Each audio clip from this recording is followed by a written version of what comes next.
Dankie, agbare voorsitter.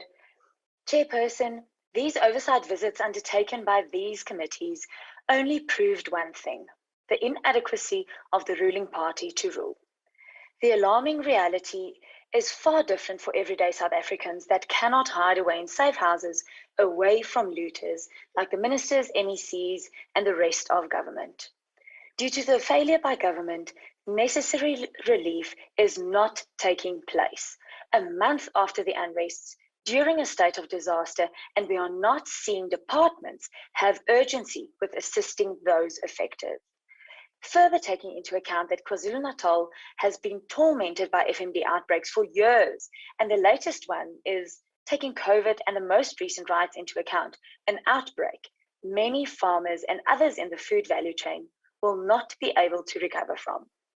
A few weeks back, I had a call from a butcher in the most recently affected FMD area.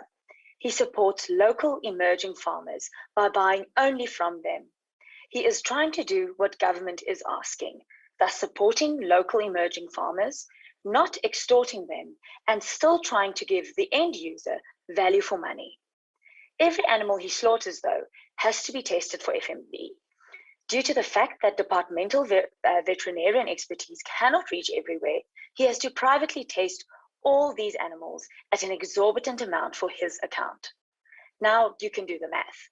If he has to taste every individual animal at a cost of around 1,000 Rand, and he buys even just 10 cows, it is an additional 10,000 Rand those animals cost, thereby increasing the selling price, which in a time like this, people cannot afford, which then decreases the business this butcher has, and because the butcher then has to retrench workers, and so the cycle just gets bigger and bigger and bigger.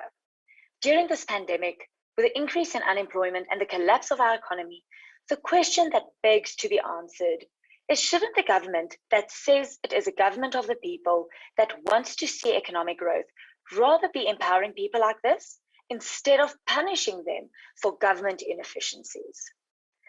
Then, of course, you have crops that were burned to the ground, the ports looted, markets closed for business because of rioters, and all of this because government failed its people.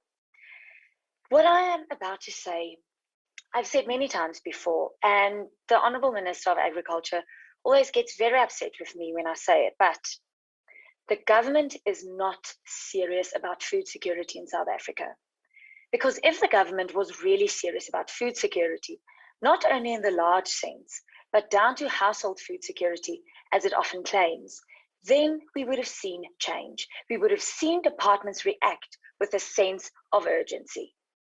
But then again, if you look at the fire incident at UPL that led to the pollution of air, soil, rivers, and the sea in the Cornubia area, then, and you look at the findings of the committee, it becomes blatantly obvious that the government cares more about its BRICS alliances than South Africa, people and environment included. Chairperson, as with all issues currently being faced in South Africa, if we had been more proactive and less reactive, the picture in KZN would have been different.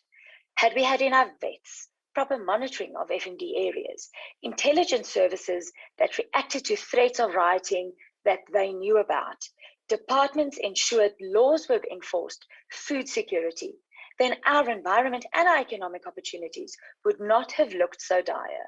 Chair, it is time for the departments and government to man up and face the challenges that is currently tormenting South Africa. Ek dankie.